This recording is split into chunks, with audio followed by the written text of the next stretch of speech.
Hello everyone, welcome to technical Chhotuji. তো দেখতে পাচ্ছেন আমার হাতে একটি মোবাইল আছে। এই মোবাইলটি বেসিক্যালি জিও মোবাইল বা জিও ফোন বলতে পারেন। তো এই জিও ফোন আমি যখন কিনেছিলাম তখন কিন্তু ভালোই সার্ভিস দিচ্ছিল, নেটওয়ার্ক সার্ভিস খুবই সুন্দর বা স্মুথলি মোবাইলটি কিন্তু চলছিল। যত দিন যাচ্ছে, যত দিন বাড়ছে, তত কিন্তু ফোনটা স্লো হয়ে যাচ্ছে, ব্যাটারি ক্ষমতা কমে যাচ্ছে বা নেটওয়ার্ক স্পিড কমে যাচ্ছে। এক কথায় বলতে পারেন নানা রকম প্রবলেমের মধ্যে কিন্তু এই মোবাইলটি পড়ে আছে। আপনাদের মোবাইল বা আপনাদের জিও ফোন যদি এই সেম প্রবলেম ফিল করেন, যদি হ্যাং করে মোবাইলটি, কোনো কিছু কাজ না করে থাকে, তাহলে আজকের এই ছোট্ট ভিডিওটির মাধ্যমে কিন্তু আপনার মোবাইলটি আপনি কিন্তু খুব সহজে হ্যাং করা থেকে বা স্লো চলা থেকে ফিরিয়ে আনতে পারবেন। তো বেসিক্যালি প্রবলেমটা কি হয় এই মোবাইলে, যখন আমি কোনো মেনু বাটনে ক্লিক করি, এই যে মেনুটা খুললো, এই মেনুটা কিন্তু এক চান্সে খুলতো না, তখন এটি বদলে কিন্তু অন্য একটি অপশন খুলে যেত, বা যখন আমি রেড বাটনটা টিপতাম তখন কিন্তু মোবাইলটি লক হয়ে যেত। নানা রকম প্রবলেম কিন্তু আমি এই মোবাইলটার সাথে কিন্তু ফিল করেছি। আজকের এই ভিডিওটি যদি আপনি সম্পূর্ণ দেখেন তাহলে কিন্তু মোবাইলটি স্লো বা হ্যাং বা ল্যাগ করা থেকে আপনি ফিরিয়ে আনতে পারবেন খুব সহজে, কিন্তু আগের মতো আপনি মোবাইলটি স্মুথলি ভাবে ইউজ করতে পারবেন। তো চলুন আর দেরি না করে জিও ফোনকে কী করে স্লো থেকে ফাস্ট করবেন বা প্রবলেম সলভ করবেন আজকে পর্বটি শুরু করা যাক। হ্যালো বন্ধুরা, আমি সৈয়দ ছোটু এবং আপনারা দেখছেন টেকনিক্যাল ছোটুজি ইউটিউব চ্যানেল। তো চলুন স্টার্ট করা যাক। এই হলো ইউটিউব আর আপনি দেখছেন টেকনিক্যাল ছোটুজি ইউটিউব চ্যানেল। সাবস্ক্রাইব করে বেল আইকন বাজিয়ে দিন। ওকে, তো দেখতে পাচ্ছেন ইতিমধ্যে কিন্তু আমি জিও মোবাইল বা জিও ফোন যাই বললাম না কেন, সেই মোবাইলটি নিয়ে এসে হাজির করে ফেললাম। তো এই মোবাইলটি প্রচণ্ড কিন্তু হ্যাং করছে, স্লো চলছে, মাঝে মধ্যে নেটওয়ার্ক কানেকশান উড়ে চলে যাচ্ছে, নানা রকম প্রবলেমের সাথে কিন্তু মোবাইলটা আমি ফিল করছি। তো এখন কিভাবে মোবাইলটিকে মোটামুটি ঠিক করা যায় বা বেসিক ঠিক করা যায়, আজকে প্রসেসটা আপনাদেরকে দেখাবো। আশা করি আই হোপ আপনাদের মোবাইলগুলি প্রবলেম আর হবে না, বা আপনি এভাবে কিন্তু সিম্পলি মোবাইলটাকে পরিষ্কার বা ক্লিন করে নিতে পারবেন।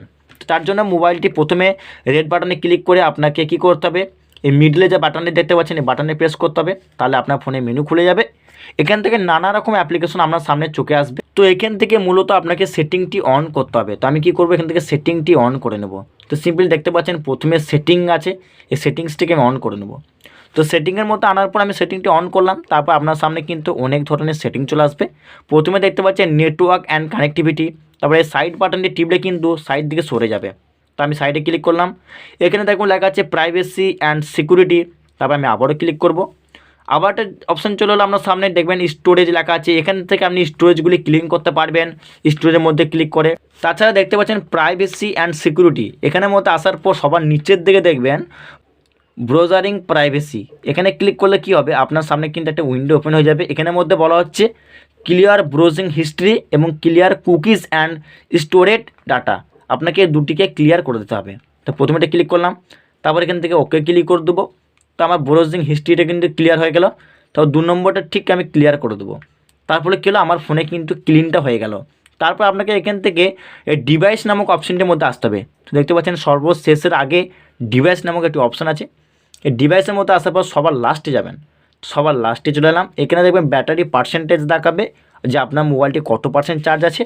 তার নিচে দেখবেন রিসেট ফোন, এই রিসেট ফোন নামক একটি আপনার সামনে অপশান চলে আসবে। তো এখান থেকে মূলত আপনাকে কী করতে হবে, এই রিসেট ফোনের মধ্যে ক্লিক করতে হবে। কি সিম্পলি সিলেক্টে ক্লিক করবেন। তো সিলেক্টে ক্লিক করার পর আপনার সামনে এরকম একটি উইন্ডো ওপেন হবে। এখান থেকে মূলত বলা হচ্ছে resetting your phone will erase your data, the phone will be restored to it is factory condition, none of your setting or data will be saved. মানে এখানে বলা হচ্ছে আপনার ফোনে যে সমস্ত ডেটা আছে, সাপোজ ধরুন আপনার ফোন মেমোরি বা ইন্টারনাল স্টোরের মধ্যে কিছু ফটো তোলা আছে বা কিছু ভিডিও আছে বা কিছু আপনার তথ্য আছে, সেগুলি কিন্তু এখান থেকে ইরেজ অর্থাৎ ডিলিট হয়ে যাবে।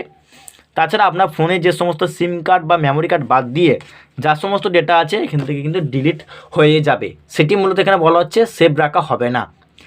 যদি আপনি মনে করেন না আমার এগুলো ডিলিট করলে কোনো অসুবিধা আছে বা কোনো প্রবলেম আছে, তাহলে আপনি অন্য কোনো মোবাইলে বা অন্য কাউকে শেয়ার করে রাখতে পারেন। পরবর্তী আপনার যখন ফোনটা ঠিক হয়ে যাবে আপনি আবার ব্যাকআপ নিতে পারবেন।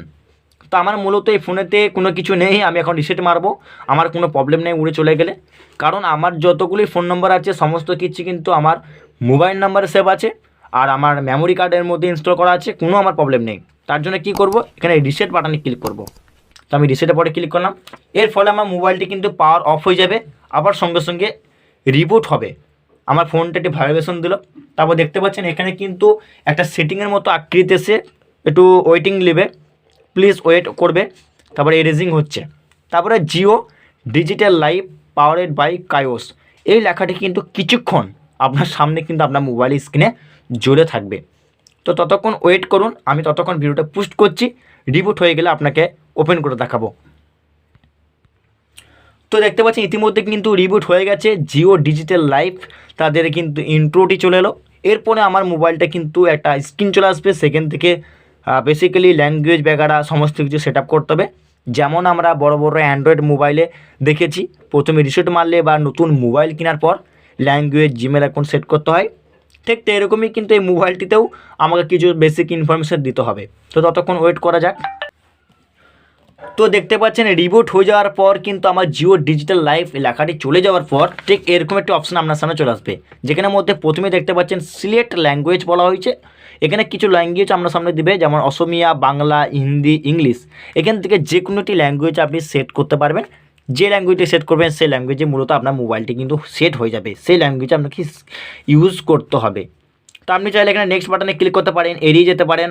তো তাছাড়া আমি এখান থেকে মূলত ইংলিশ ল্যাঙ্গুয়েজটি ক্লিক করে দেবো। তো সিম্পলি ইংলিশে নিয়ে এলাম, তারপরে এখানে ওকে বাটন পাবেন। এই ওকে বাটনে ক্লিক করলে কিন্তু ইংলিশ ল্যাঙ্গুয়েজটি সেট হয়ে যাবে। তারপর এখান থেকে দেখবেন কায়োস লাইসেন্স টার্মস, এখান থেকে আপনাকে অ্যাকসেপ্ট বাটনে ক্লিক করতে হবে। তারপরে আবারও এখানে অ্যাকসেপ্ট দিবেন। তারপরে আপনার মোবাইলের হোম স্ক্রিনের মধ্যে চলে আসবেন। তো আপনার মোবাইলের হোম স্ক্রিনের মধ্যে আসার পর দেখতে পাচ্ছেন এরকম একটি ইন্টারফেস আছে, যেখানে ডেট, টাইম সমস্ত কিছু দেখাবে। তো এখান থেকে সিম্পল আপনি মেনু বাটনে ক্লিক করলে সঙ্গে সঙ্গে কিন্তু মেনুটি খুলে যাবে। তাছাড়া আমি নোটিফিকেশন বার বা স্ট্যাটাস বারটি নামিয়ে নেব। তো দেখুন এখানে ক্লিক করলাম, সঙ্গে সঙ্গে কুইকলিভাবে কিন্তু কত দ্রুত আমার সামনে কিন্তু অপশানগুলি চলে এলো। তারপর আমি রেড বাটনে ক্লিক করব। দেখুন রেড বাটনে ক্লিক করার সঙ্গে সঙ্গে কিন্তু কেটে গেল। এরপরে আমি আমার মোবাইলের কিপ্যাডটা টেস্ট করে নেব, এখান থেকে কিপ্যাডের নাম্বারগুলি উঠছে কিনা। সিম্পলি এখান থেকে 5 প্রেস করব, দেখতে পাচ্ছেন 5 উঠে গেল। এরপর আমি 9 প্রেস করব, 9 উঠে গেল। তাছাড়া 3 প্রেস করলে 3 উঠে যাবে। আপনি এভাবে কিন্তু যে কোনো নাম্বার আপনি প্রেস করবেন, নাম্বারগুলি উঠে যাবে। এটি দেখানোর উদ্দেশ্য হচ্ছে এটি যে আপনার মোবাইলটি প্রতিটা কি সঠিক কাজ করছে কিনা আপনি দেখতে পারবেন, আর মোবাইলটি কোনো স্লো বা ল্যাগ করছে কিনা আপনি খুব সহজে জানতে পারবেন।